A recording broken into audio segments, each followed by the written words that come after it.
Bien, Gilles Deleuze. Nació en 1925 y murió en 1995. Un suicidio.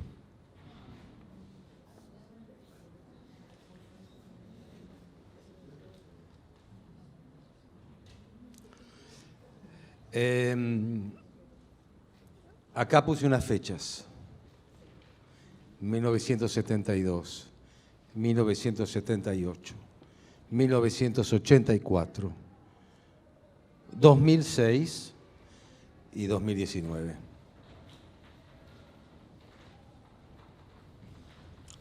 Entonces, vamos a comenzar por 1972.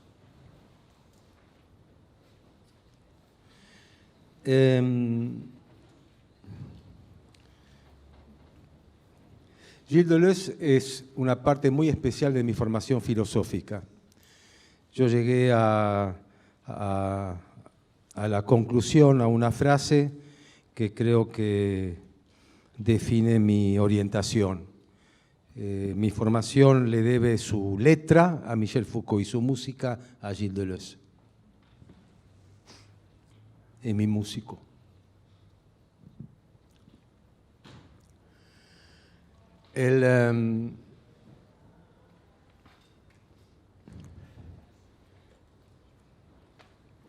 Yo conocí a Gilles Deleuze en Francia en la década del 60, cuando hacía mis estudios allá. Formaba parte de un grupo de filósofos que en ese momento marcaban toda la cultura francesa filosófica, post-Sartre, por supuesto.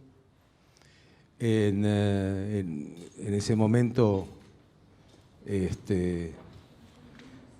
estos filósofos, estos académicos, todos eran académicos, Deleuze era profesor de filosofía, tenían sus 40 años. Ya habían pasado toda la parte de formación y habían hecho sus primeros trabajos monográficos, sus doctorados, bueno, ahí estaban, ¿no? En sus 40 años estaban en pleno vigor, en plena fuerza mental, filosófica. Gilles Deleuze había escrito pequeños libros que tenían que ver con, bueno, que eran unas monografías. El primero de ellos es de 1953, él tiene 26 años, 27 años.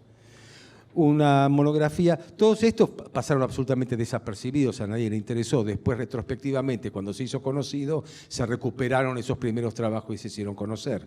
El de 1953 es un trabajo que se llama Empirismo y Subjetividad y está dedicado al filósofo David Hume. Primera sorpresa, un francés que se dedica a un inglés. Y además el tema como el empirismo, es decir, no era esto habitual. El libro creo que está dedicado a Jean Hippolyte. Jean Hippolyte, profesor eximio de filosofía, es al mismo que le dedica su conferencia inaugural Michel Foucault en el Collège de France. Después él escribe un par de textos, un par de trabajos dedicados a filósofos específicos. Está el trabajo sobre Bergson, Henri Bergson, el bergsonismo. Este es posterior porque creo que es del año 63. En el medio hay algo. Otra sorpresa, a nadie le interesaba Bergson en la filosofía francesa. Nadie escribía sobre Bergson, no formaba parte del canon filosófico francés. Escribe un libro que se llama El bergsonismo. Escribe un libro sobre Spinoza, que no va a ser su libro grande, que es Spinoza y el problema de la expresión, es Spinoza y no sé si la filosofía práctica o algo así, un pequeño libro sobre Spinoza. Escribe un libro sobre Nietzsche y la filosofía. Todo esto era publicado y leído por muy pocos lectores, es decir, es un público académico o que está trabajando sobre un tema que le puede concernir bibliográficamente este material. Pero yo de eso prácticamente sabía poco y nada, salvo quizás Nietzsche y la filosofía, porque el tema nietzscheano era muy presente en estos filósofos de la década del 60. Estaba muy presente la nueva lectura de Nietzsche que hacían los franceses a partir primero de Georges Bataille, que fue el primer francés, digamos, en mi conocimiento, que ya en la década del 30 hablaba de un Nietzsche que poco tenía que ver con su recuperación nacionalsocialista. Pero a partir de Bataille, que había impuesto su marca en estos filósofos, había interés por Nietzsche, Pierre Klossowski había escrito, así que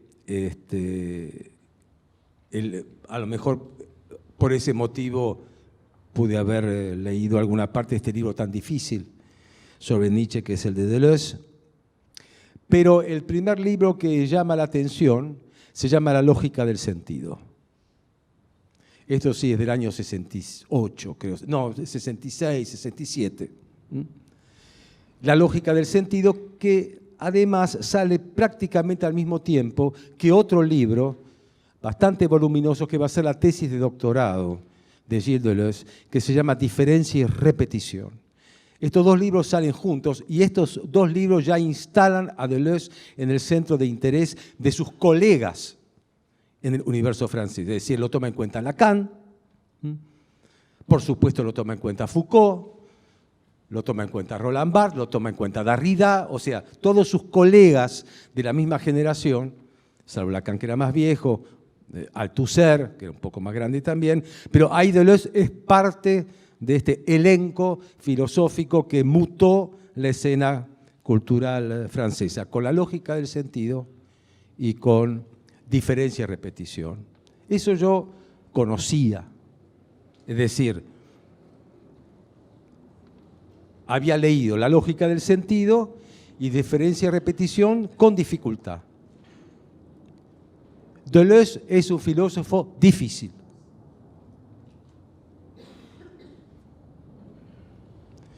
No es como otros como Foucault. En general, Foucault es legible por el público no docto. Por la prosa, por el estilo, por los temas, por lo que fuere. Deleuze no.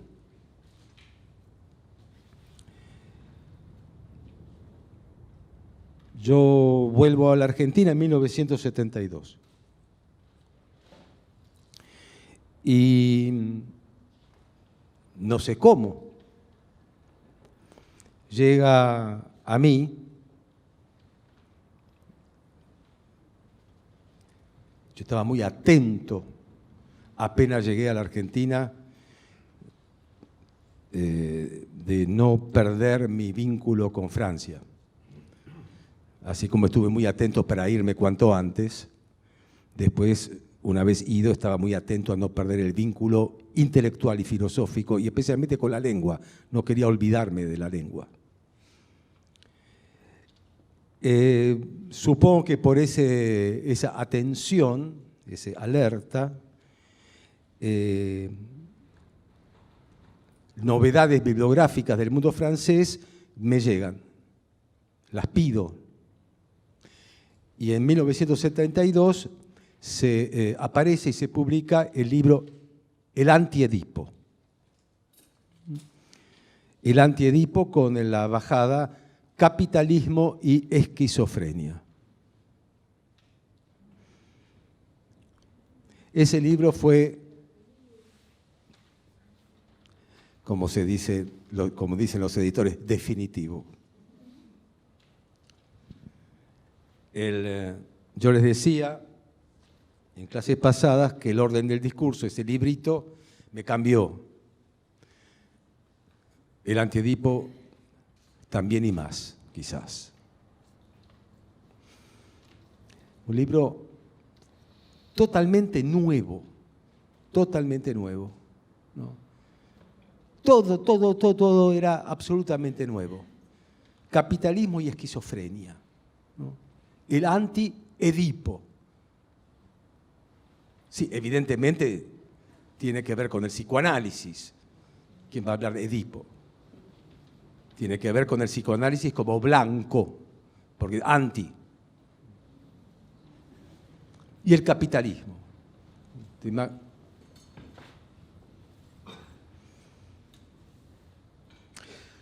Yo creo que con el orden del discurso, la conferencia inaugural de Foucault en el Collège de France, y fundamentalmente con el anti-Edipo, el movimiento estudiantil y juvenil, y no solamente estudiantil, porque no fue así, del Mayo francés, del 68, encontró a sus teóricos, que no los tenían. El movimiento del año 68, el movimiento, la rebelión, que provocó un paro general de 30 días en Francia, la desaparición durante muchas semanas de su presidente, general de Gaulle, y además, un año después del 68, un plebiscito por el cual de Gaulle renuncia. Es decir, esta fue una conmoción que fue bastante más allá de las barricadas y de un par de adoquines. No tenía sus teóricos, esto no surgió a partir de una filosofía, a partir de libros, etc. Fue un movimiento iniciado por anarquistas de 20 años, ¿sí? No los anarquistas de la época de Di Giovanni, ni de Bakunin, ni nada por el estilo. No eran los tirabombas del siglo XIX, ¿no? Y parte del principio del XX. Era una corriente contracultural. Así se llamaba un poco también en esa época, corrientes varias en distintas partes del mundo que con distintas expresiones inauguraron la presencia de la juventud como masa. La juventud existió siempre, pero como masa. A través de la música, sin duda, a través de ceremonias, de rituales, de un nuevo tipo de consumo, a través de una nueva visibilidad. Una cultura propia, absolutamente propia y singular como masa, ¿no? Es decir, enormes cantidades de gente. Y no tenía sus filósofos, y no tenía sus teóricos. Cuando se los quisieron buscar, en esos momentos, se hablaba de Herbert Marcuse. No, poco y nada tenía que ver. Un filósofo alemán, Eros y civilización, el hombre unidimensional, etc. Un crítico del sistema capitalista, un crítico de la sociedad de consumo moderna, etc. Pero realmente ni Daniel Cohn-Bendit, el líder del movimiento anarquista 22 de marzo, pariente de Hannah Arendt. Hannah Arendt era Hannah Arendt con.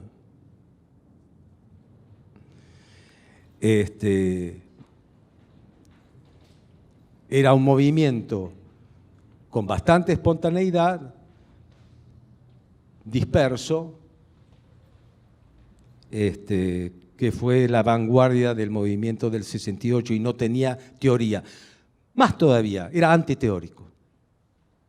Durante la década del 60 hasta la rebelión, el mundo cultural francés estaba dominado por la filosofía, más que por la literatura o por la sociología y por las ciencias sociales, una fuerte dominancia filosófica. Quizás fue la última vez, ¿no?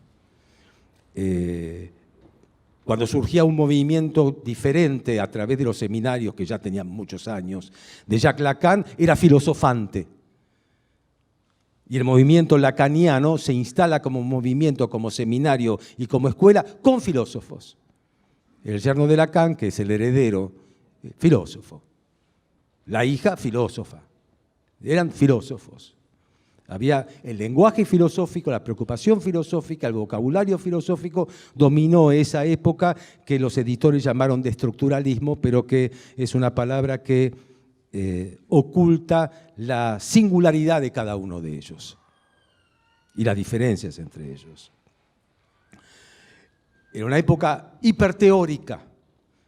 Como yo les había dicho, era fundamental aprender a leer, la lectura. Leer a Marx. Todo el mundo estaba alfabetizado, de eso no se trataba. Pero que había que producir una nueva lectura, porque eran los grandes popes, Marx, Nietzsche y Freud, estas tres cabezas que en Francia eran muy importantes, que caracterizaban al pensamiento occidental, Marx, Nietzsche y Freud. Cada uno, por supuesto, ya había estado leído, pero el modo de lectura era aquel que se quería correr, ejercer una lectura, una nueva lectura, una crítica a la vieja lectura y despejar de cierta dominancia que había impregnado las interpretaciones hasta ese momento. Freud estaba dominado por la psicología norteamericana y la psicología del yo, y una especie de pastoral benevolente que estaba dominando el mundo del psicoanálisis. Marx era Marx leído a través del joven Marx, un Marx hegeliano, ¿no? Un Marx feuerbachiano, ¿no?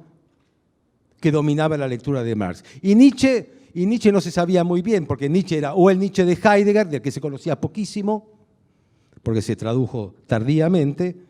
Nietzsche tenía esta especie de estela, ¿no?, histórica de haber sido un filósofo de los fascistas.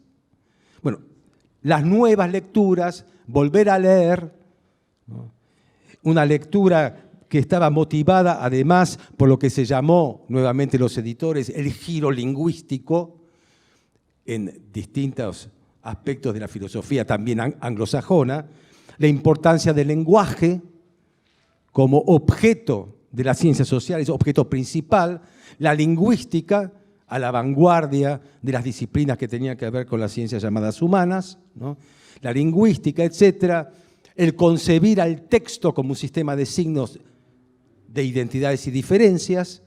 Bueno, todo esto hizo que hay que aprender a leer otra vez y de otro modo. Todas las corrientes epistemológicas estaban al servicio, etc. Leer a Marx, Althusser, leer a Freud, Lacan, leer a Nietzsche, Klossowski, Deleuze, Foucault, volver a leer a Platón, Deleuze, Derrida.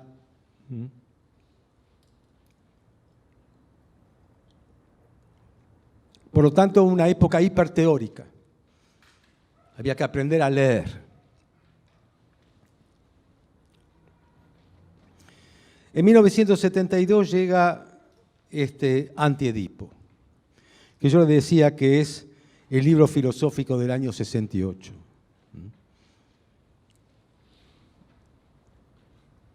Del movimiento del 68.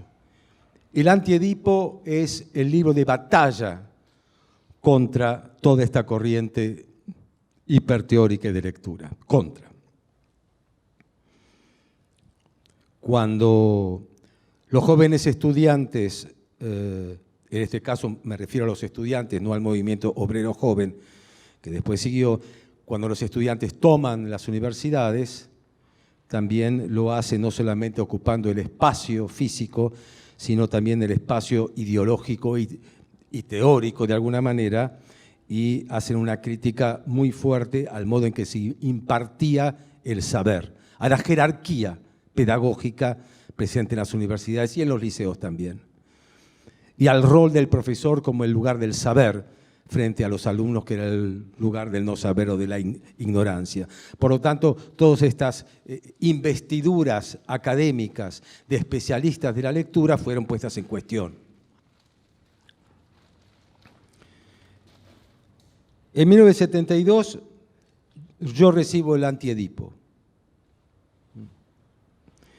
y encuentro en el Anti-Edipo, uno se pregunta, ¿por qué uno se engancha con algo en forma muy fuerte? ¿Qué quiere decir que a uno lo despierta una palabra de alguien? Un libro. Se trata de un libro, ¿no?, ¿Qué quiere decir que a uno lo despierta? ¿Qué quiere decir que a uno lo conmueve? ¿Qué quiere decir todo eso? ¿Por qué ocurren esas cosas? ¿No? ¿Cómo puede ser que un libro llegue en el momento indicado, en el momento justo, ¿no?, para un sujeto lector? Yo me preguntaba, ¿qué encontré ahí como para que me provocara esa conmoción? A mí, la provocó también en otros. De otro modo, fundamentalmente la aparición del Antiedipo tuvo una inserción muy fuerte en las corrientes psicoanalíticas contestatarias de la Asociación Psicoanalítica Argentina.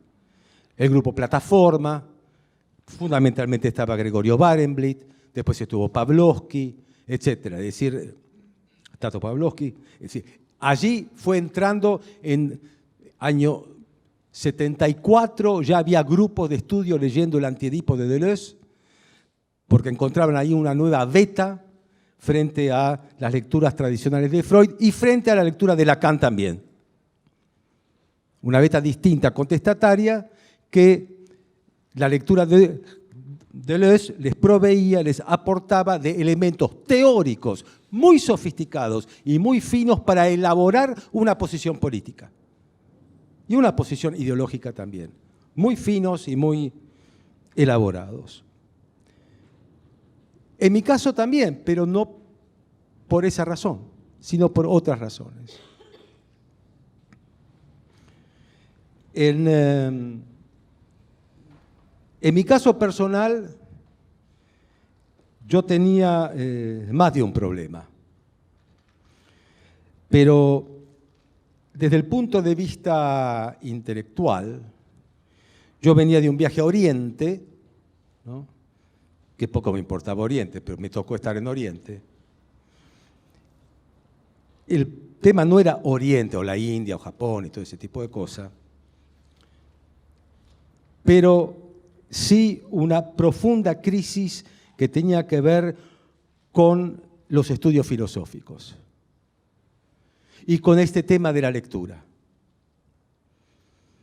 Una profunda insuficiencia e insatisfacción para seguir estudiando filosofía, para estar en la filosofía y no tener ninguna otra idea de qué hacer si no era eso, que era lo único que yo había aprendido a hacer. Entonces, por la época,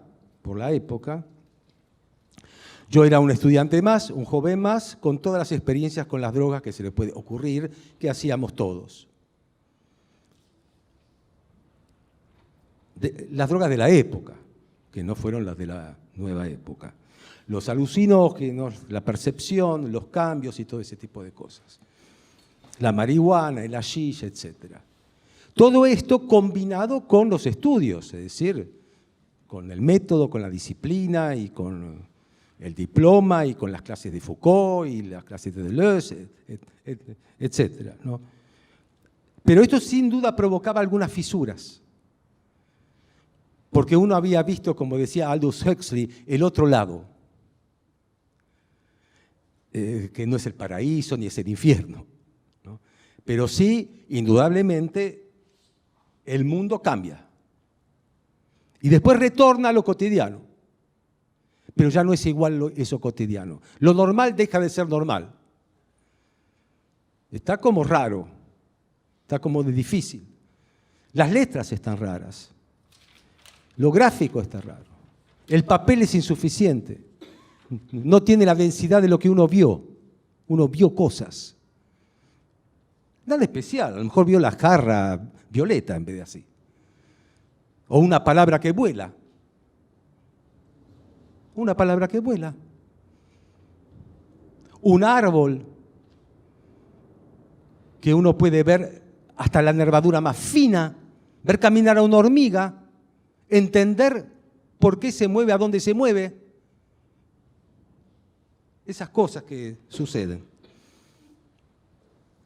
Entonces, un libro, una hoja, en esa época un disco de vinilo, etcétera, todo era tan artificial, tan falto de vida, tan falto de vibración, que puso en crisis el estar sentado frente a una hoja leyendo un texto desde el primer renglón hasta el último, subrayando para después hacer una... Todo eso, ¿para qué todo eso? No, era muy insuficiente, muy limitado respecto a un nuevo conocimiento que era mucho más íntegro porque tenía que ver incluso con el cuerpo, tenía que ver con los ojos, tenía que ver con los nervios. Todo eso parecía muy pobre, el método occidental de adquirir una filosofía, era muy, muy pobre. Entonces, ¿qué hacer? Bueno, me hice fotógrafo. ¿Qué decir? Fotógrafo. Salía a la calle y sacaba fotos, me puse un laboratorio, porque era imagen, claro, era una imagen plana, etcétera, pero estaba buscando un nuevo modo de expresión y de contacto con la realidad que no pasara por la lectura. Y sin embargo seguía leyendo, porque era parte de mí, y tenía esta dificultad. Llega el Antiedipo.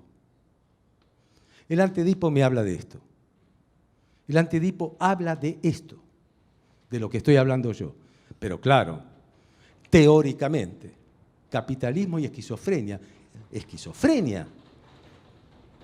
Él no está hablando de una enfermedad mental, no está hablando de... ¿Llueve? Ah, es el viento. No habla de una enfermedad mental, no habla del esquizofrénico como caso clínico. Está hablando de la esquizofrenia como un modo de conocimiento. En relación, bueno, al capitalismo. Que no es lo más importante, porque acá lo más importante es lo que Deleuze va a nombrar y a definir como deseo. Así empieza. ¿Qué es el deseo?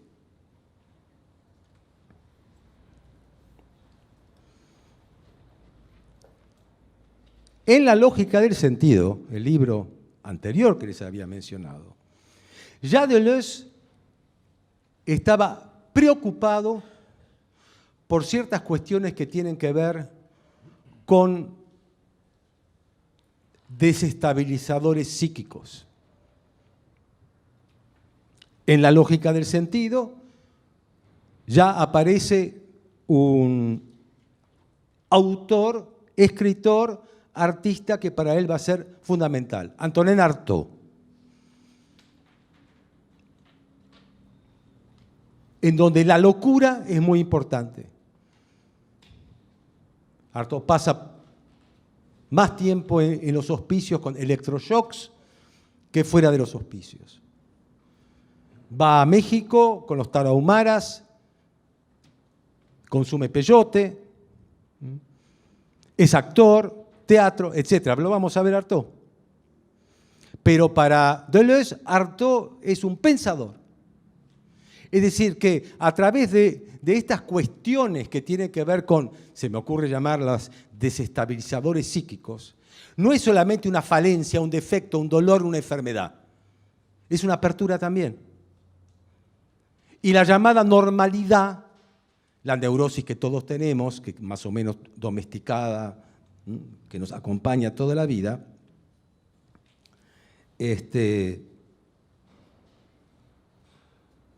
puede concebirse también como un límite muy estrecho a las posibilidades de conocimiento. Es decir, hay como una ponderación de lo que Foucault llamaba la locura, pero acá no se llama la locura. Acá se llama el esquizo. Y la palabra esquizo en Deleuze, que escribe su libro con su amigo Félix Guattari, que viene del lacanismo y del psicoanálisis, el esquizo va a ser la figura que le va a permitir a él pensar el deseo fuera de la triangulación edípica. Y le va a permitir a Deleuze pensar el deseo y el inconsciente no en el rubro del teatro de la familia, no papá, mamá, hijo, no hijo que desea a mamá, no incesto ni prohibición del incesto, no la ley del padre ni el nombre del padre, nada de esta cuestión de la triangulación edípica. A él va a pensar el deseo como productivo, como máquina, como conexión, como apertura y como pensamiento.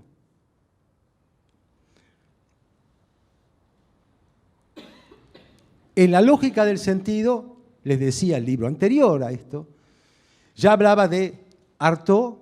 Quizás las dos figuras principales de ese libro es Lewis Carroll, el de Alicia en el País de las Maravillas, y Antonin Artaud, que él los opone.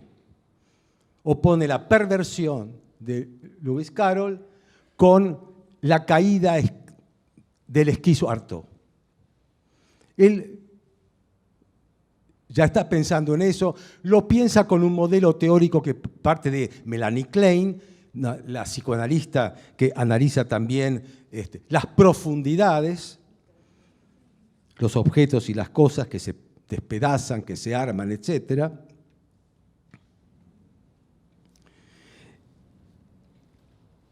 Ya en la lógica del sentido está presente Scott Fitzgerald.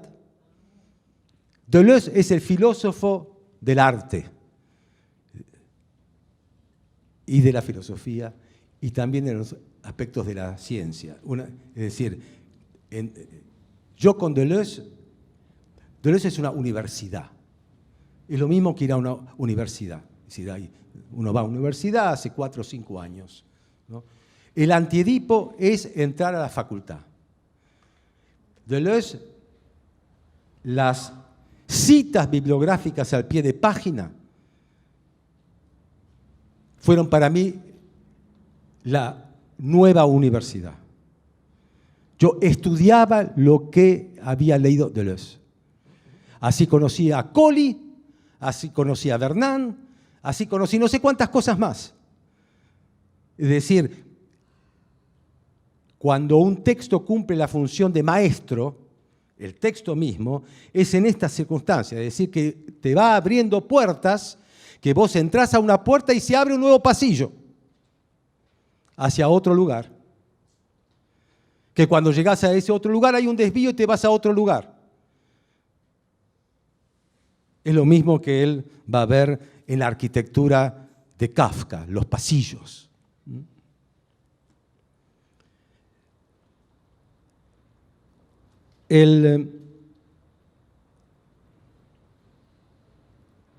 Ustedes pueden consultar y ver una pequeña obra maestra que está en YouTube.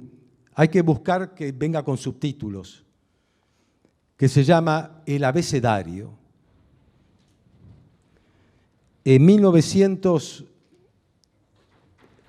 El Abecedario de Gilles Deleuze. En 1988, Deleuze accede, nunca fue la televisión, los medios, era realmente un típico francés amargo, en cierto sentido, ¿no? En otro sentido, crítico de todo, ¿no? De la sociedad de consumo, del capitalismo, de la derecha, del gobierno, de la moda, de los bestsellers, del comercio, de todo, ¿no? Menos de lo que lo entusiasmaba.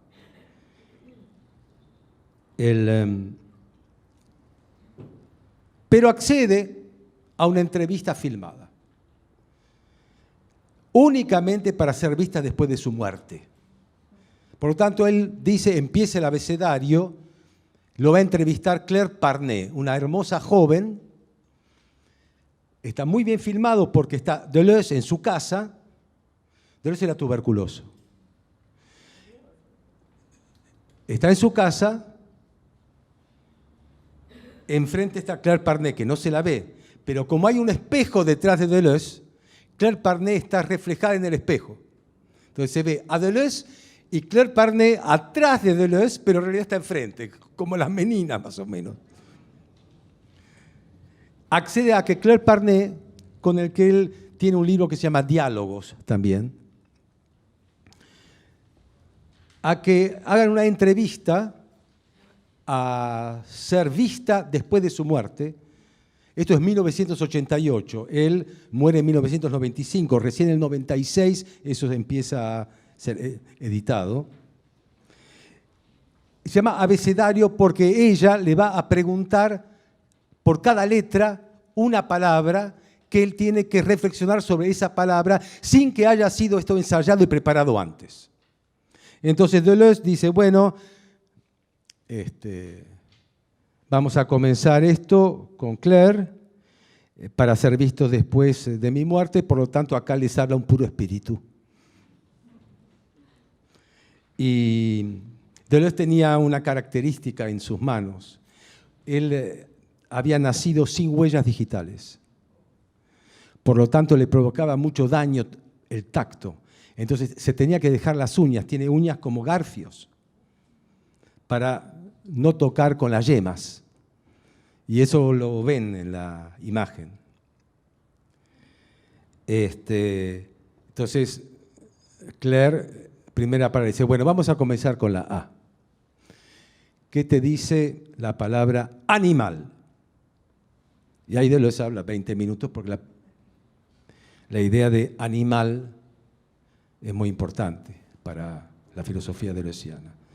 Su interpretación de Kafka prácticamente gira alrededor de la presencia de los animales en los relatos de Kafka.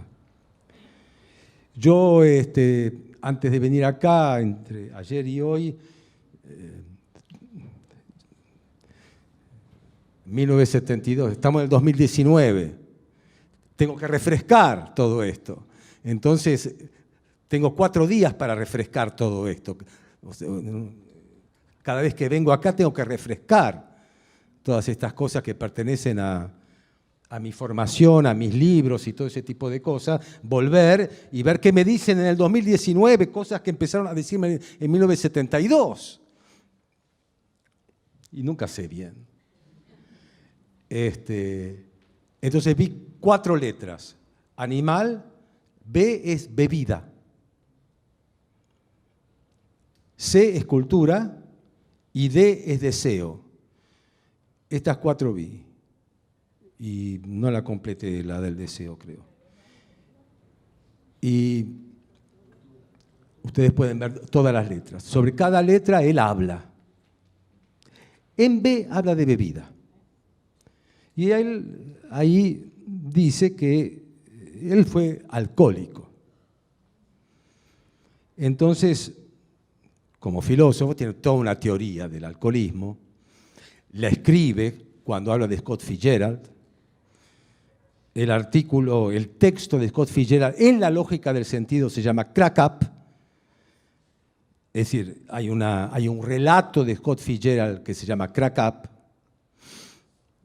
y en donde Scott Fitzgerald, el novelista norteamericano de la década del 30, un hombre sumamente exitoso, es El último magnate, estas novelas muy leídas. Deleuze es un admirador de la cultura norteamericana, especialmente de la literatura norteamericana. Jack Kerouac, Allen Ginsberg, Henry Miller, Scott Fitzgerald, William Burroughs, desfilan, ¿no? Porque él dice que la cultura norteamericana, me refiero a los Estados Unidos, ¿no? La cultura norteamericana es geográfica, la gente se mueve, viaja, va, on the road, decía Kerouac, todos se mueven. Los franceses no salen de su sillón. Y cuando salen de su sillón tienen una catedral gótica. El norteamericano tiene una inmensidad, el cañón del Colorado y todo ese tipo de cosas, y eso lo fascina a Deleuze, que no se movía nunca.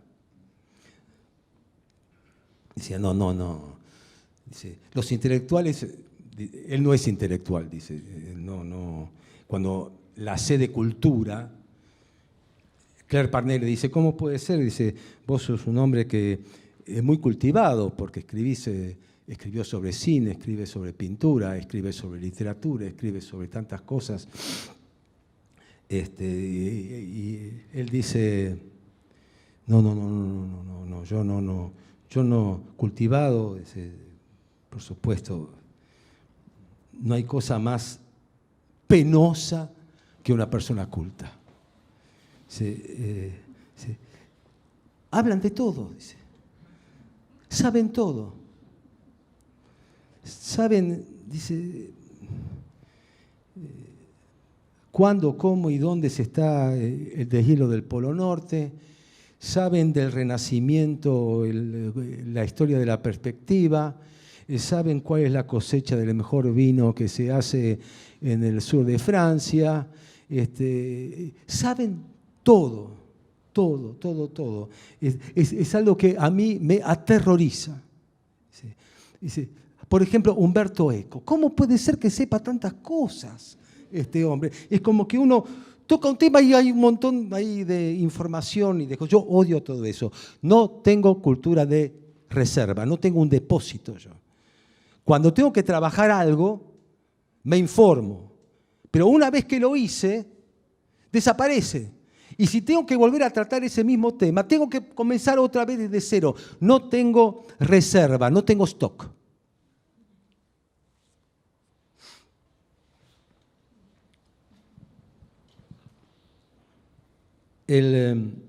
La bebida.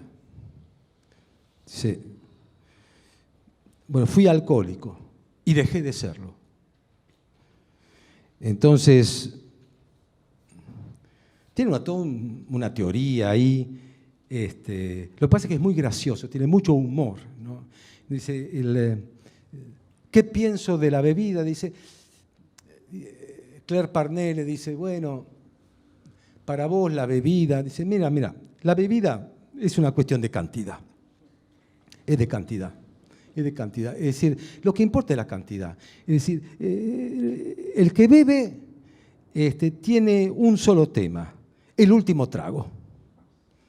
El último trago. Entonces, Deleuze empieza a hablar, bueno, el último trago. Es decir, si yo bebo desde la mañana, yo ya tengo el último trago, porque en realidad después sigue hablando, no, el penúltimo trago, el penúltimo trago. No, el último trago no, porque el último trago es peligroso. Entonces, el penúltimo trago, porque de lo que se trata es de lo siguiente. Si beber, para los que se drogan es lo mismo, si beber te ayuda a trabajar, la palabra trabajar es muy importante, no hay problema. Pero si ya te está impidiendo trabajar, estás en un problema. Un problema, en un peligro. Y el último trago en mente te está acercando a ese peligro. Entonces es mejor que sea el penúltimo. Después dice, en un momento dado yo me di cuenta que ya no podía trabajar. Entonces lo dejé. Y después me di cuenta que en estado de... que en realidad yo creía que necesitaba la bebida para trabajar. Dice, yo con la bebida creaba muchos conceptos. Pero cuando dejé la bebida me di cuenta que también podía crearlos. Es decir, me di cuenta que no era eso necesario. El Antiedipo de Deleuze, de 1972, cuando llega a mis manos, en una situación en la que estaba totalmente desorientado respecto de mi futura labor y de mi situación, me permitió juntar lo que estaba todo el tiempo separado, ¿no? Las visiones con la lectura, ¿no? La desorientación y, con la necesidad de poder trabajar, el no reprimir lo que había visto para poder trabajar, usarlo y enriquecerlo. Es decir, que con la filosofía y el orden conceptual y la racionalidad teórica había una vía para poder pensar y quizás crear algo.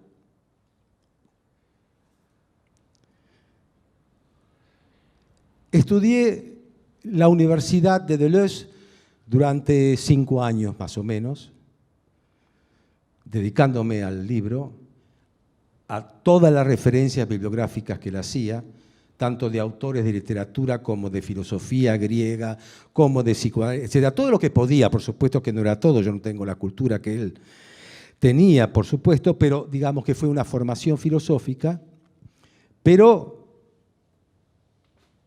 como estudiante, como estudioso, ¿no? Sin universidad. Era un verdadero autodidacta de la mano de Deleuze. 1978. El día del Mundial, el último día que Argentina le gana a Holanda, 3-1, y toda la gente va a la calle. Yo también estoy en la calle, pero no para festejar, pues no tenía dónde ir. Como futbolero no festejaba, no era mi tema. Y sin recursos, pero sin recursos no monetarios. Yo tenía a dónde ir. Busqué un lugar para dormir y me quedé sin recursos de toque fondo. Me acuerdo el día, la 9 de julio estaba, y yo en un departamento en Viamonte y Maipú. Y 1978. Y en ese momento recordé que en un texto de Deleuze, que debe estar en la lógica del sentido, Deleuze habla de Carlos Castañeda, el antropólogo mexicano que habla de las enseñanzas de Don Juan. Porque Deleuze le prestaba atención a eso. Es decir, Deleuze hablaba de Nietzsche, hablaba de Hume, hablaba de Bergson, hablaba de Spinoza, hablaba de Kant y hablaba de Carlos Castañeda. Hablaba de Lacan, hablaba de Freud, hablaba de las matemáticas de Riemann, ¿no? Y hablaba de Scott Fitzgerald, de la bebida y de Henry Miller. Y esto no lo hacían los filósofos franceses. Esto no lo hacía nadie, del modo en que él lo hacía. Entonces,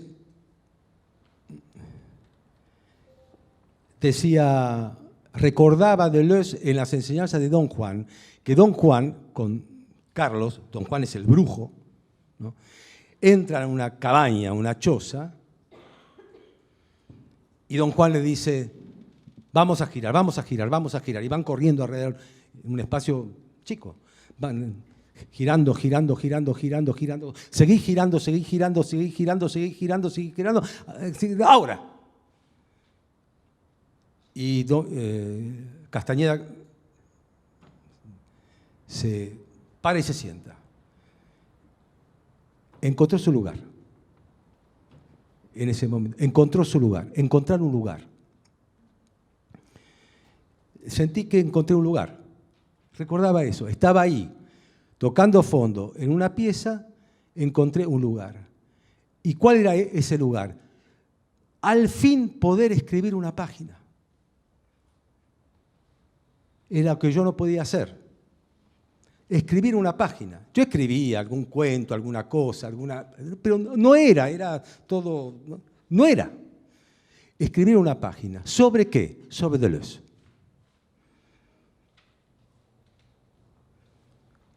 Lo que yo tenía que escribir era sobre Deleuze, porque Deleuze era el que me estaba soplando, entonces yo tenía que contar lo que me estaba diciendo. Y en 1978 empiezo a escribir sobre Deleuze, es mi primer trabajo que se publicó, se llama Deleuze, de una lógica del sentido a una lógica del deseo. Tenía 31 años y lo pude publicar en una revista de psicología, que todavía en esa época se podían publicar alguna cosa. Un artículo sobre Deleuze, creo que fue el primero que se publicó en el país, pero teórico. ¿Y sobre qué escribí? sobre lo que pensaba. Esto es lo que era tan difícil, escribir sobre lo que uno piensa. Y para escribir sobre lo que uno piensa, no escribe sobre lo que piensan otros.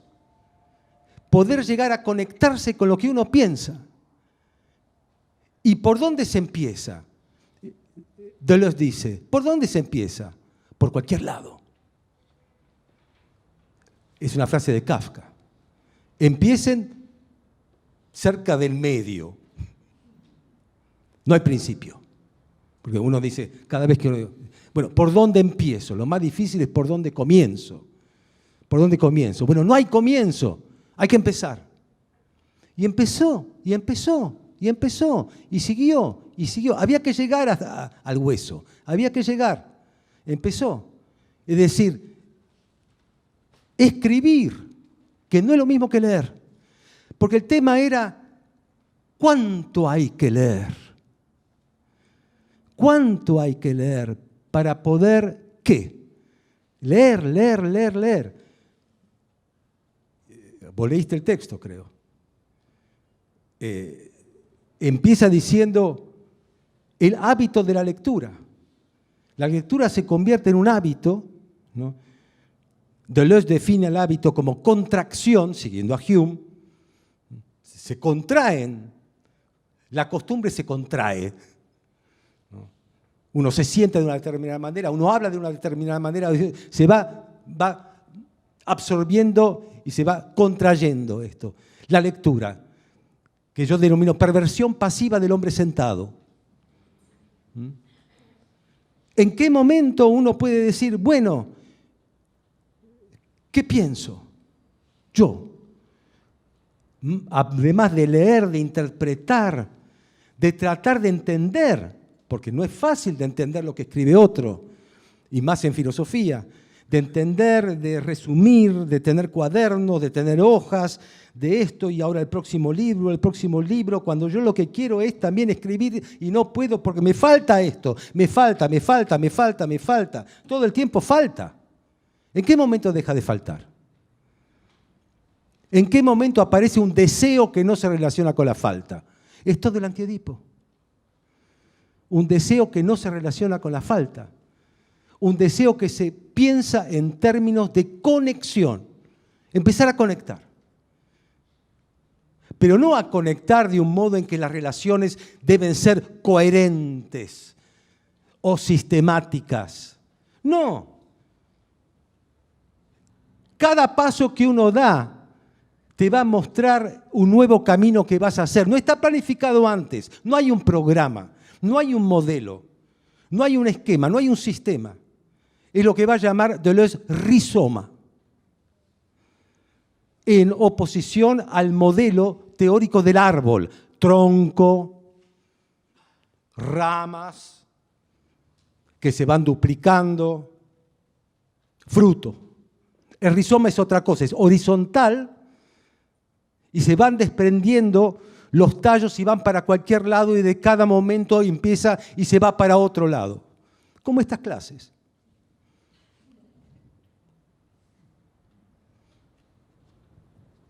Yo no sé para dónde voy.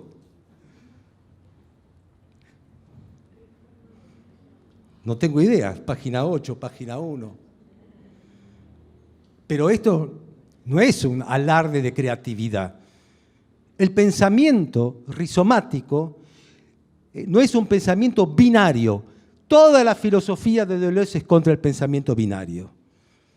Bien, mal, bajo, alto. Toda la jerarquía de la filosofía tradicional, desde Platón y Aristóteles en adelante, el pensamiento binario es sumamente fuerte. Es decir, dividir en dos y después ver cómo se relacionan. Deleuze es el filósofo en el que no hay dos. Y cuando hay un uno, este uno no es unidad. Este uno es dispersión. Pero no es una dispersión loca.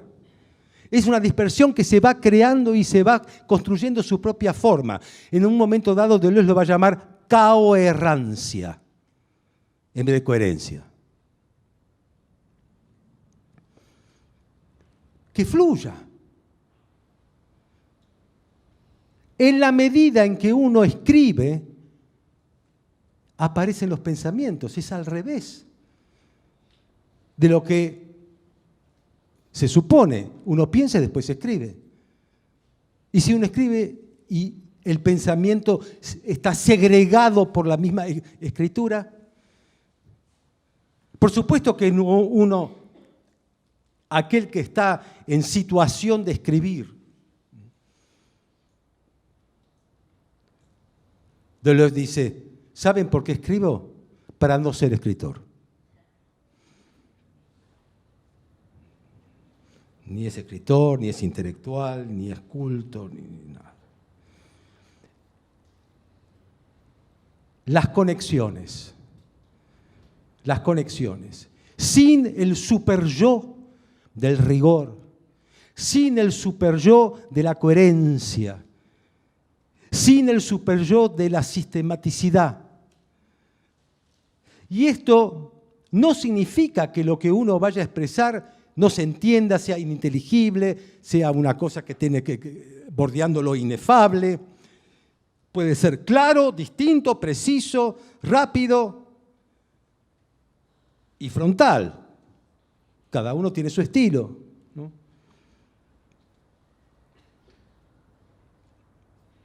Escribir de lo que uno ya sabe, de lo que uno supo, sin tener mucha idea de cuánto ni cómo lo sabe. Pero ya se sabe, no hay falta.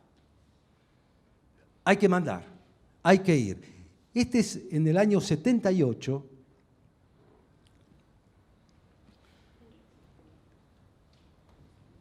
Después de leer el Anti-Edipo durante 5 años, pude escribir sobre Deleuze,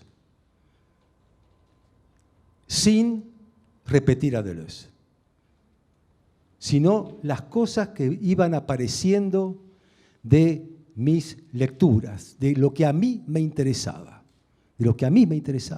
en donde yo estaba conectado con él y me podía conectar conmigo mismo.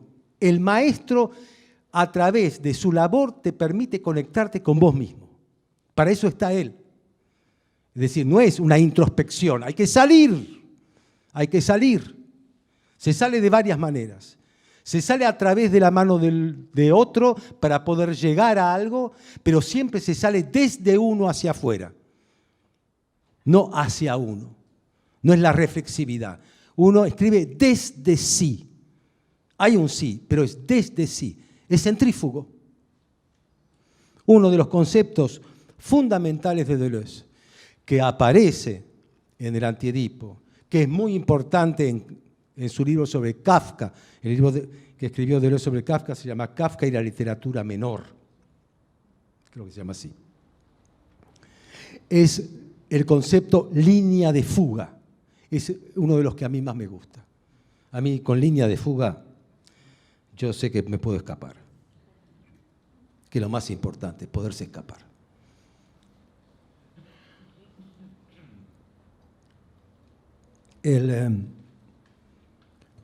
Deleuze tiene un especial atractivo por las disciplinas que estudian el comportamiento de los animales. Se llama etología, el comportamiento de los animales. Cuando la primera palabra del abecedario, Claire Parnell, pone la palabra animal, él empieza, típico vecino, empieza a decir, los animales. Yo estoy de acuerdo con él en muchas cosas que dice, ¿no? Sí. Los animales. Vos sabés lo que es acá, los vecinos, el departamento, la calle cuando salís, ahí con sus mascotitas todo el tiempo, que le hablan a la mascota, ese, como él dice, es effrayant, es una cosa horrible, es innoble. Le hablan al gato, al perro, y dice, acá mi hija un día, no sé, encontró un gato que no era más grande que la palma de su mano, y ahora tenemos un gato.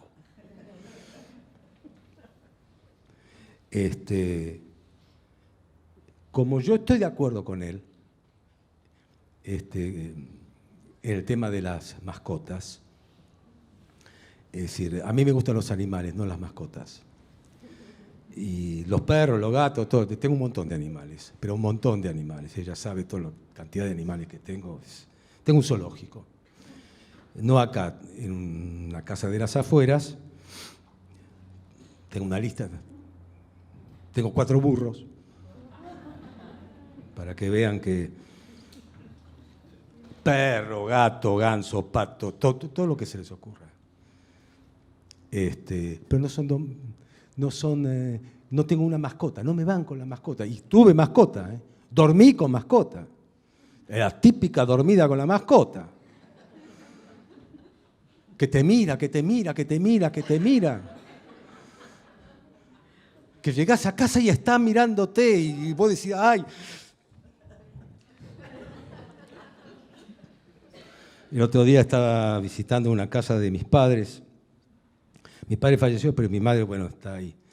Ellos tenían mascota. Entonces, estaba en la casa ahí recorriéndola. Hay una tumba, ¿no? Dice, Josefina, 1987. Te agradecemos toda la compañía que nos diste, toda persona que esté en la tumba, límpiela, cuídenla, no sé qué cosa. Al lado otra tumba. Pepito querido, 1997-2007. O sea, tuvieron 10 años de duelo entre un perro y el otro. 10 años de duelo. 1997, este era un salchicha. Cada vez que yo iba a la casa de ellos, lo pateaba. Abajo de la mesa estaba y pateaba. 1997-2007. Pepito, por todo el amor que nos diste, bueno, yo tuve. Pero lo que me llamó la atención de Deleuze es por qué no le gusta la mascota. Porque no le gustan las familias. Y dice, la mascota y animal doméstico forman parte de la familia. Entonces, todo el tiempo estamos en familia, en familia. Y él, bueno, por supuesto que estaba casado, por supuesto que tenía hijos y todo ese tipo de cosas, pero indudablemente con el Edipo, el antiedipo, con el triángulo familiar, el psicoanálisis, el padre y la madre, el incesto, pero él intelectualmente no se bancaba la familia.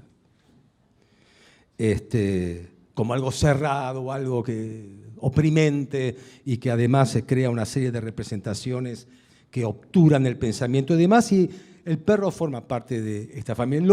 Claro, si uno dice, bueno, ahí Deleuze tiene una serie de predilecciones en el mundo animal que yo no comparto.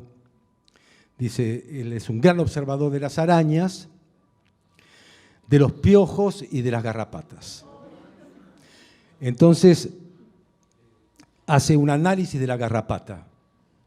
Pero es muy interesante, es muy interesante. Es filosofía pura. Él dice, todo su modo de pensar, hay que agarrar el modo de pensar de él, ¿no? Él tiene un modo de pensar, que él va a llamar, en algunos textos, imagen del pensamiento, imagen de pensar. Es decir, hay como una imagen del pensamiento en un filósofo, es una imagen, ¿no? Como su marca registrada, su tono, ¿no? Su ritmo, su melodía. Por eso este es un músico.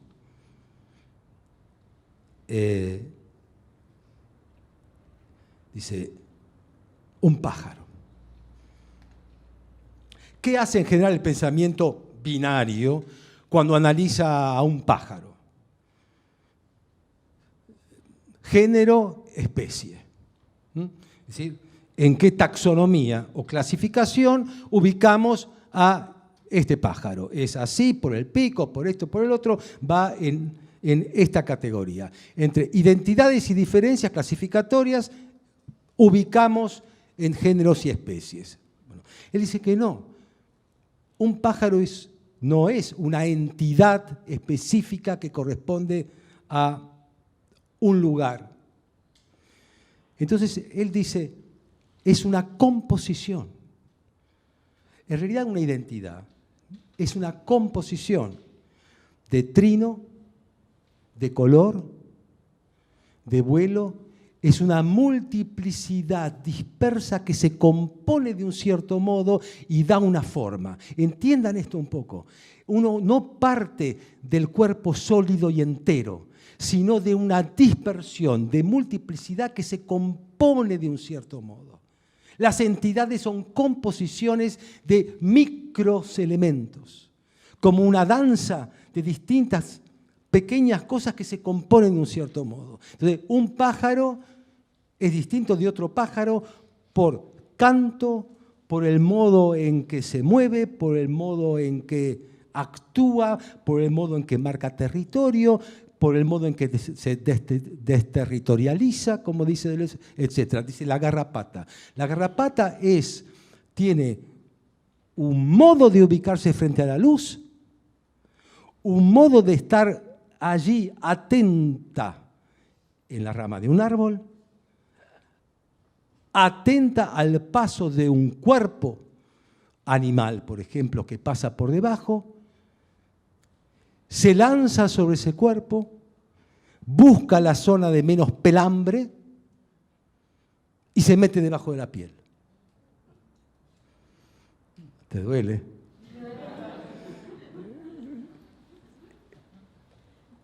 Hay una serie de movimientos y de actitudes por las cuales nosotros disolvemos las entidades y vemos cómo se van componiendo con elementos heterogéneos, diversos y puntuales.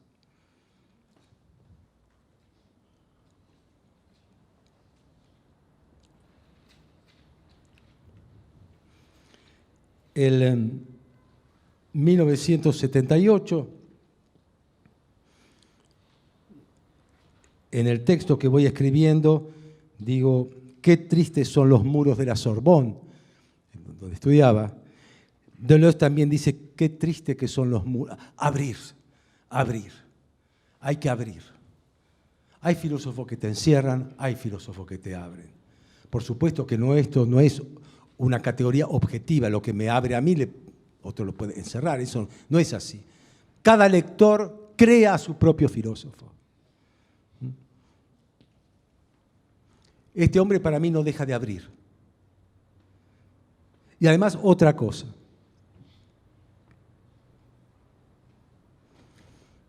Está pensando, ¿dónde está lo que estaba pensando? En algún lugar estaba.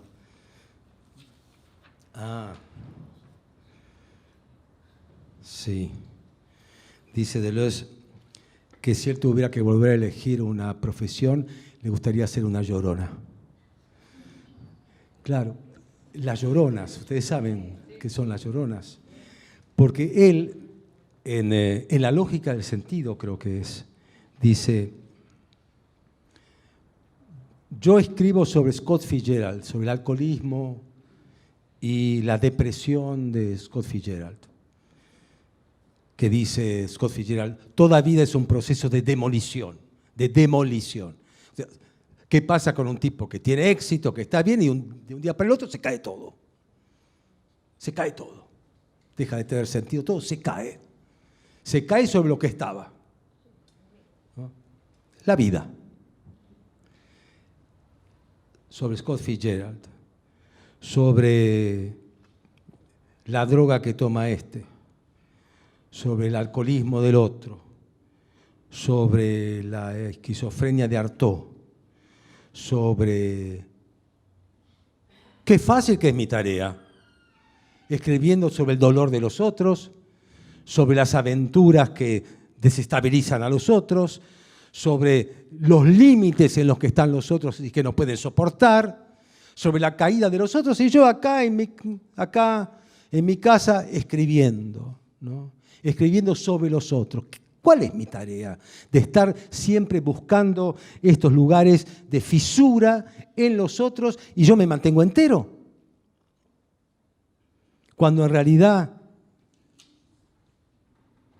¿cuál es la tarea de un pensador abstracto? Dice Deleuze. ¿Qué es un pensador abstracto? Y cuando en realidad yo quiero estar con ellos y los acompañaría llorándolos en vez de escribiendo sobre eso. Bueno, quería ser una llorona. 1984. Bueno, yo escribí estas cosas sobre, la publiqué y demás, por supuesto, como siempre pasa, nada. Es decir, no pasa nada. No pasa nada, más que haberlo escrito, que no es poco.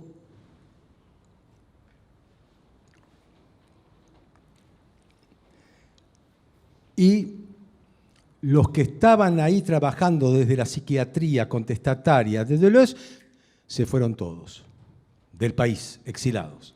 Se fueron a Brasil, se fueron para allá, etc. Desertificación intelectual del germen deleuziano en la Argentina. Quedé yo, que no me fui a ningún lado, y la presencia de Deleuze, algún cursito privado, nada. 1984, democracia. Vuelven los que se fueron, muchos. Se puede hablar, se puede pensar, se puede decir Deleuze, se puede decir cosas, se puede decir Marx. En mi primera clase en la UBA, empecé, de profesor de filosofía, empecé a repetir la palabra Marx para que nos demos cuenta que antes de pensar teníamos que darnos cuenta que podíamos llegar a hablar. ¿No? Para eso había que decir palabras que no se podían decir. Entonces, en 1984, yo siempre fui muy crítico y muy reacio al consumo de cultura. Para mí, lo que se llama cultura, que aparte, más allá de que es una secretaría, es trabajo. Es trabajo, para mí es trabajo, la filosofía es trabajo. Es trabajo y es producción de algo, de un escrito, de un curso, de lo que sea. Es trabajo, o sea, yo a las 8 ficho, hasta las 5:30 de la tarde, es trabajo. El consumo, ¿no? Y más todavía cuando es el consumo que aspira a una moda.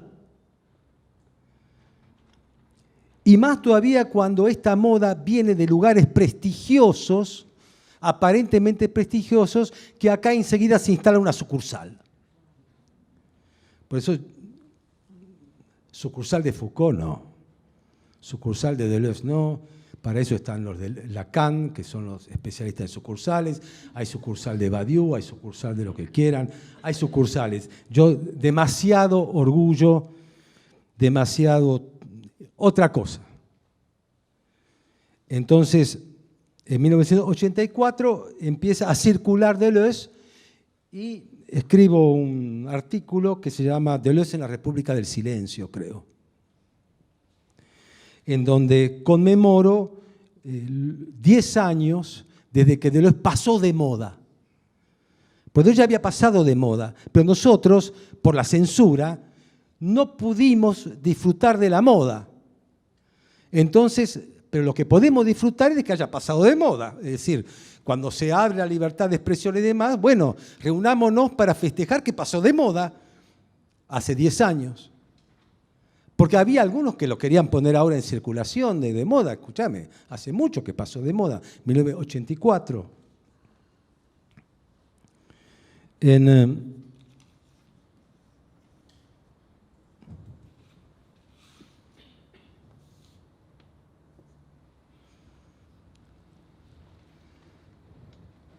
2006. Bueno, son muchos años de 1984 al 2006. Son como 20 años. ¿No? Sí, 22 años. Resulta que en el año 2003 yo ya estaba integrado con un grupo de colegas, aquí hay una, el seminario de los jueves, este es el grupo de trabajo filosófico. ahí hay uno al fondo. Grupo de trabajo filosófico. Como yo concebía el consumo, se consuma y se trabaja todos los jueves, décadas, para trabajar temas y conferenciarnos y cada tanto ver si nos animábamos a escribir un libro colectivo. En el año 2003, después de Se me ocurre, no sé por qué, propongo al grupo de 45 personas de estudiar a Deleuze. Lo hicimos durante 2 años, cada jueves del año. La verdad es que cuando yo propongo estudiar a Deleuze, nadie lo había leído. Era, en el grupo de 45 personas, la mitad eran docentes de filosofía y la otra mitad era totalmente variado.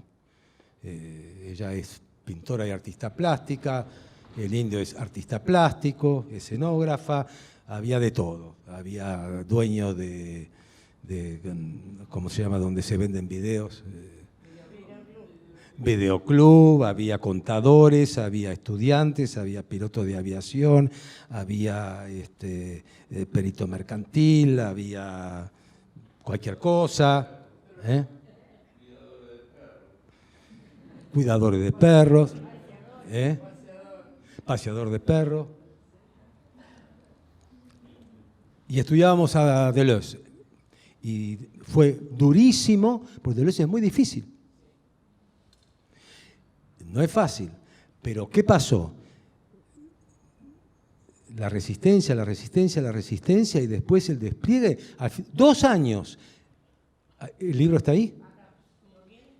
Sí, por favor. Gracias. Este es el resultado. La máquina de Deleuze, seminario de los jueves. Es un muy buen libro, muy completo. Yo escribo también ahí. Ella también. No, vos no. De los 45 escribieron 20. Porque la selección era tremendamente rigurosa. Peor que la de Platón en El Sofista. 2006. Yo ahí tengo otra visión de Deleuze. Escribo un trabajo que se llama Contra la pornopolítica. A mí, en ese momento, lo que me interesaba era el modo en que filósofos de moda lo capturaban. Lo usaban para distintos tipos de quehaceres. A veces en forma negativa y otros en forma positiva. Yo tomé a 3. Uno es Alain Badiou, que es un filósofo francés. Otro es Slavoj Žižek, que es el filósofo esloveno. Y otro es Antonio Negri, que es un filósofo italiano. Y entonces, bueno, era mis continuas avanzadas contra la izquierda cultural, que es mi especialidad.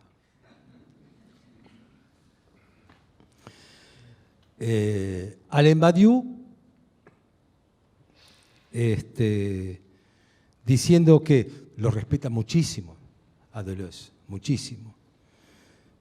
Le manda cartas a Deleuze. Deleuze tuvo la inteligencia de no responderle.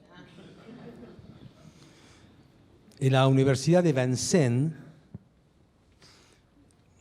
donde yo estudiaba filosofía, donde el director del departamento era Foucault, después Foucault se va al Collège de France, enseña Deleuze, yo ya no estaba. Y Deleuze forma parte, tiene sus amigos Deleuze en Vincennes. Uno es Jean-François Lyotard, que es un filósofo francés muy simpático.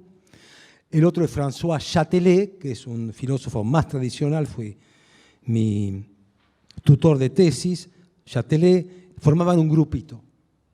Y era un grupito como era Deleuze, eran más anarcos, ¿no? Eran más lúdicos, y enfrente estaban, esto es el post-mayo francés, ¿no es cierto?, los maoístas, donde estaba Badiou. Y los maoístas querían la revolución cultural a la China en París. Entonces tenían karatecas ahí, mano de obra, para perseguir reformistas. Porque si uno dijera, bueno, nazis, está bien, fascistas, no, a perseguir reformistas. Entonces no se llevaban para nada, porque los de Deleuze y Lyotard y demás no tenían un dogma, un canon, una utopía, y tampoco creían en la ciencia adscripta a la política ni nada por el estilo, así que ahí hubo un choque. Así que ese choque no había comunicación. Pero Badiou, que es un teórico de fuste, he leído todo lo que pude de él, escribí bastante sobre él también, lo invita a discutir filosofía, cosa que Deleuze odia. ¿Sí? Él dice Deleuze en el abecedario, ¿no? Los intelectuales no sirven para nada, no los soporto, igual que a los perros, los gatos, todo eso, ¿no? Hablan, todo el tiempo hablan y hablan y hablan y hablan, hacen coloquios. Entonces viajan de un lado a otro. ¿Para qué? Para hablar. Hablar y hablar y hablar. Hablar, dice Deleuze así, hablar es sucio, escribir es limpio. Bueno, son cosas que le dice a Claire Parnet, que es muy bella, entonces, a ver, que le festeja un poco todo este tipo de cosas, ¿no? Pero, dice Deleuze, la filosofía odia la polémica, odia las discusiones, que no sirven absolutamente para nada. Hay que decirlo de uno y darle y darle y darle. Pero lo invita a Badiou, a Deleuze, a discutir filosofía. Badiou dice que Deleuze es un filósofo consistente, interesante, muy bien formado, etcétera, pero no es más que una especie de místico vergonzante, a la manera de un Plotino, que habla de un uno del que emanan todos los rayos, el neoplatónico, es decir, que habla del uno primordial, a la manera de un Dios, no religioso, sino de una entidad abstracta, un uno, de la que emana el mundo. Es decir, esa es la idea de Deleuze, que la tomó de Bergson y demás, porque en Deleuze, es cierto, uno de los conceptos fundamentales es variación continua. La idea de Deleuze, imagen del pensamiento, como les dije antes, tiene una imagen del pensamiento. La idea es de una continuidad, pero no una continuidad como una recta, no es evolutiva, no es espiraleada, sino que va creando heterogeneidades y diferencias a medida que se va desarrollando. Se crean nuevas unidades en un desarrollo continuo, variación continua. Esta es una idea en la que uno nunca deja de pensar. Es decir, que una continuidad sea variable, que en cada segmento que se agrega, que en cada segmento de adyacencia que se va agregando es un elemento nuevo. Y así les digo que como a Foucault lo que más le interesaba, lo que de alguna u otra manera lo dice y a veces no se nota, pero vuelve siempre sobre eso, Foucault es el tema de la verdad. Con el poder, con el saber, etcétera, el tema de la verdad. Deleuze, el tema que le interesa es cómo se puede pensar algo nuevo. Cómo se sale de lo que se recibe, cómo se sale de la tradición, cómo se sale de un pensamiento ya hecho, cómo se puede crear algo nuevo. ¿Cómo se crea algo nuevo? La novedad. Y bien pensemos en novedad, no como novedad que tenga que ver con moda, con nada, sino cómo se puede crear una forma que no existe. ¿Cómo se inventa? ¿Cómo se crea? ¿Cómo se inventa? Una palabra un poco nietzscheana también, que pensaba en este hacer, etc. Entonces, variación continua es el modo en que el pensamiento, como el rizoma, actúa por segmentación diferencial. Para Badiou esto es una unidad de tipo mística y continua, etc. Bueno, uno es Badiou que trata de degradarlo como filósofo, ubicándola en una tradición idealista de tipo religioso. Deleuze no tiene ningún problema de hablar de divinidades y de ese tipo de cosas. Zizek, que es un buen polemista, lo mejor que tiene es alguna broma que hace, dice que Deleuze estamos en el año 2006, que Deleuze es el filósofo que instaló una moda, y Deleuze puso una moda, así como pasó de moda porque fue moda, así como le decía que Sartre creó esta moda del existencialismo que significa una manera de vestirse, una manera de hacer, una manera, etc. Con Deleuze también hubo una moda. Mi trabajo, que se llama La pornopolítica, Alicia escribió sobre Francis Bacon, el pintor, sobre el que escribió Deleuze, ¿no? Pero yo me di cuenta, porque no lo había leído hace muchos años, yo escribí un panfleto, lo mío es un panfleto muy agresivo, es un panfleto contra Badiou, contra Zizek y contra Negri. Dice Zizek que, claro, Deleuze es un filósofo frívolo, que instaló una moda, que lo leen los yuppies de Wall Street, antes de ir a la bolsa leen qué es la filosofía de Deleuze, porque compone perfectamente con la especulación financiera y con la modernidad snob, etc. Bueno, a cada uno yo le digo un par de cosas, ¿no? Y Antonio Negri lo recupera porque Negri es un revolucionario de las Brigadas Rojas, que estuvo en la cárcel, que escribió, digamos, fue acusado de terrorismo, Brigada Roja, estuvo en la cárcel, escribió un libro sobre Spinoza. Spinoza o la anomalía salvaje, es un hombre de muy fuerte formación marxista y filosófica. A Deleuze le encantó el libro de Negri, La anomalía salvaje. Pero como Deleuze, como la mayoría de los filósofos políticamente la chingaba duro, también estaba como encantado que fuera en la cárcel que lo escribió. Y además una cárcel por terrorista. A Deleuze le gustaban un poco los terroristas también, aparte de los borrachos y todo eso. Entonces, Negri toma de Deleuze su cuestión rizomática, su cuestión de multiplicidades dispersas, y habla que en la era de la globalización, la lucha contra el sistema capitalista no es una lucha con el partido único, no es una lucha con una ideología elaborada y coherente, centralizada y jerárquica, sino que es dispersa, múltiple y diminuta, y que se va a ir conectando y se va a ir formando así de un modo como se forman las multiplicidades de las que habla Deleuze, pero en la lucha política que va a dar lugar a distintos tipos de resistencias que se van a ir componiendo en los encuentros que se hagan, pero sin un plan previo. Esto es Negri. Y yo ahí empecé a tener muchos problemas, porque en general yo no voy a congresos y eso, pero me invitaron a un congreso deleuziano en Montevideo. Yo voy con mis... en este panfleto, contra la pornopolítica, yo hablo, no puede ser, del año 72 al año 2006, ¿no? Son 28, más 6, 34 años. Sí, sí. Yo no soy el del 72.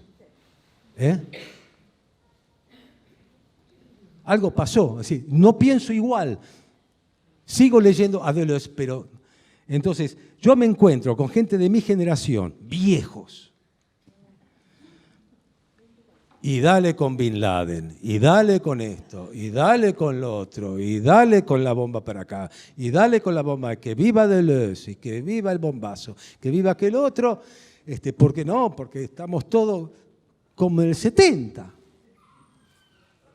Pero me encuentro con el ni tiene pelo, ni yo tengo pelo, el otro tiene pelo blanco, el otro apenas puede caminar y demás, y dale, ¿viste? No te das cuenta que estás cerca del bastón. Entonces eso, un desastre, siempre me voy solo, no me pagan un café, no me importa, pero la situación es así. Entonces, Negri, bueno, va por ese lado. Entonces, 2019, hoy. 2019. Para mí, hoy, Deleuze, ¿para qué? Yo, si quiero estudiar filosofía, hoy, si quiero estudiar filosofía, ¿qué hago? Leo a Deleuze. Porque Deleuze es el filósofo para estudiar filosofía. Ningún manual, ningún comentario, ningún erudito, etcétera, les puede enseñar de un modo tan extraordinario como Deleuze, porque Deleuze entiende cómo se componen los sistemas filosóficos, cómo se componen. Él dice que la filosofía se define por la creación de conceptos. Y crear un concepto, sí, él dice, por ejemplo, si en YouTube hay toda una conferencia que habla qué es crear, qué es la creación. Sí, la filosofía no piensa sobre el cine, sobre la literatura, la filosofía no piensa sobre nada, la filosofía crea conceptos. Línea de fuga es un concepto de Deleuze. ¿Qué es una línea de fuga? Que está ahí en Kafka mucho, que para mí es fantástico. Tomando en cuenta el comportamiento animal, el concepto de territorio que usa Deleuze, animales y territorio es una sola cosa. Dice, el animal, cuando entra a un territorio, tiene dos cosas el animal. Una, está alerta. Todos los animales están alertas. Y además, lo primero que importa es por dónde se sale. Y cada vez que me preguntan qué es la libertad, digo, saber por dónde se sale. La libertad no es ni la condición humana, ni el individuo, ni nada. Es por dónde se sale. Línea de fuga,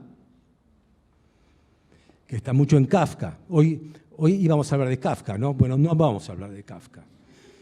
Pero línea de fuga, en donde dice Deleuze, no solamente la línea de fuga para saber por dónde se sale, sino que además todo sistema pierde por algún lado. Como un caño donde se fuga el líquido, que hay un orificio, todo sistema fuga por algún lado. Toda estructura se desestructura por algún lado. Toda producción tiene un elemento de antiproducción también. Variación continua, línea de fuga. Entonces digo, Deleuze, si yo en el futuro, y posiblemente lo haga porque no voy a renunciar a leer textos de filosofía, voy a leer el Kant, todo esto se consigue en castellano, el Kant de Deleuze, el Leibniz de Deleuze, el Spinoza de Deleuze otra vez, el Hume de Deleuze, el Bergson de Deleuze, no sé si lo mencioné, el Nietzsche de Deleuze, el Platón de Deleuze, para estudiar cómo se componen, como una composición musical, cómo se compone, porque Deleuze entiende la estética de la filosofía, el orden y la belleza de la composición filosófica.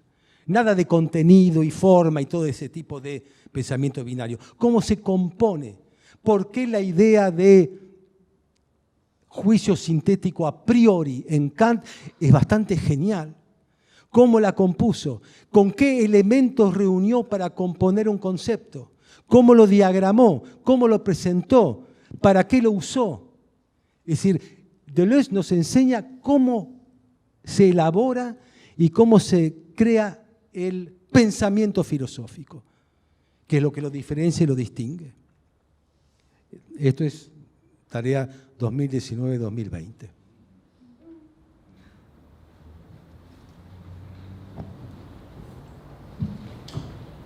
Como siempre, coherente, ordenado.